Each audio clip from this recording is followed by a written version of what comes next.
Welcome to ચેતુસ kitchen. તો આજે આપણે બનાવીશું હોટલ કે રેસ્ટોરન્ટની અંદર હોય તેવું, ધાબા પર મળે તેવું આજે સેવ ટમેટાનું શાક બનાવવાના છીએ।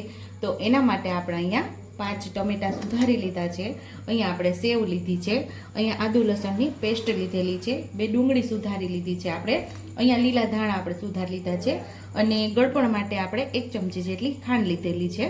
બાકી રેગ્યુલર મસાલાની અંદરથી આપણે મસાલાનો ઉપયોગ કરશું। વઘાર માટે તેલ એકદમ ઝડપથી અને સિમ્પલ એવું શાક, ઘરમાં રહેલી વસ્તુમાંથી આ શાક બની જાય છે। તો ગેસ ઉપર આપણે કઢાઈ રાખી દીધી છે અને હવે વઘાર કરી લઈશું। તો આપણે 2 નાના ચમચા જેટલું તેલ ઉમેરશું અને તેલને આપણે સરસ ગરમ થવા દેવાનું છે। તો અહીંયા આપણું તેલ સરસ ગરમ થઈ ગયું છે, તો અડધી ચમચી જેટલી આપણે રાઈ ઉમેરશું। રાઈને આપણે સરસ ફૂટવા દેશું।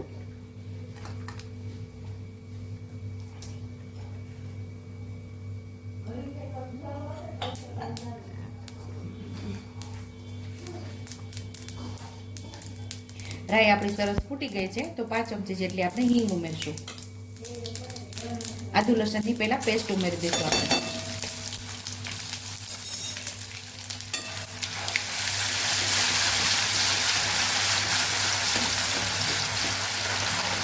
સેવ ટમેટાના શાકની અંદર થોડું આગળ પડતું તેલ હોય તો થોડું ટેસ્ટી એવું લાગે છે, અને કાઠિયાવાડી શાક હોય એની અંદર તો થોડું આગળ પડતું તેલ હોય છે। તમારે તેલ ઓછું વાપરવું હોય તો તમે અહીંયા ઓછું તેલ ઉમેરી શકો છો। અહીંયા આપણે ડુંગળી પણ ઉમેરી દઈશું।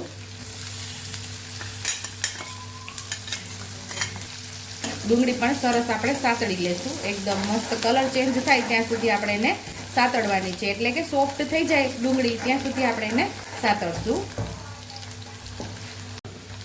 તો અહીં આપણી ડુંગળી મસ્ત એવી સતળાઈ ગઈ છે, તો હવે આપણે બધા મસાલા કરી લઈશું અને ગેસને આપણે ધીમો કરી નાખશું।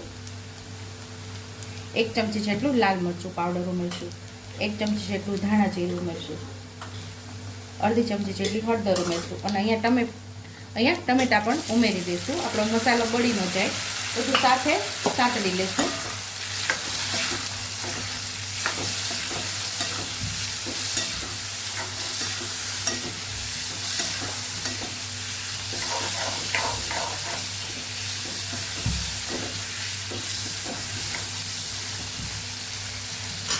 થોડા લીલા ધાણા ઉમેરશું, ખાંડ પણ ઉમેરી દઈશું, સ્વાદ મુજબ આપણે મીઠું પણ ઉમેરી દઈશું, એટલે સરસ આપણા ટમેટા પાકી જાય।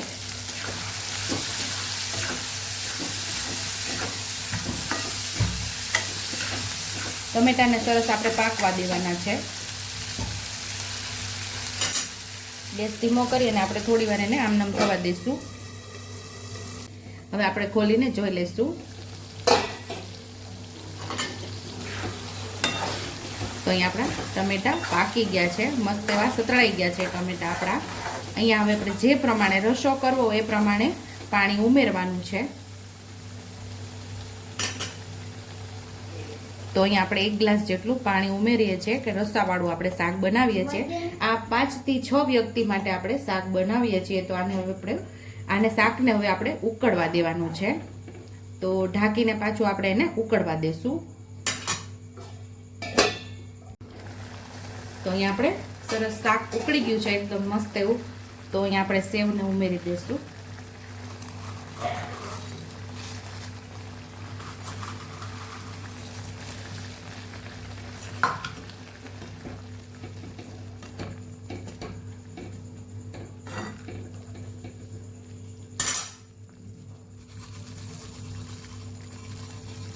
હવે 1 જ મિનિટ આપણે આને ઉકળવા દેશું, કારણ કે જેવી રીતે વધારે આપણે ઉકાળશું તો આપણી સેવ એકદમ સોગી એટલે કે એકદમ પોચી પડી જશે। બસ અહીંયા ઉકળી ગયું છે, હવે આપણે ગેસ બંધ કરી અને શાકને સર્વ કરી લઈશું। જમવા બેસતી વખતે જ આપણે સેવ ટમેટાના શાકમાં સેવ ઉમેરવાની। તો તૈયાર છે અહીંયા આપણું ટેસ્ટી એવું સેવ ટમેટાનું શાક। ઉપરથી આપણે લીલા ધાણાથી ગાર્નિશ કરી દઈશું। જો તમને મારી રેસીપી પસંદ આવી હોય તો મારી રેસીપીને લાઈક કરજો, શેર કરજો, સબસ્ક્રાઇબ કરજો, બેલ આઇકોનને દબાવતા ભૂલતા નહીં અને કમેન્ટ બોક્સમાં કમેન્ટ કરજો કે મારી રેસીપી કેવી લાગી। તો આવજો।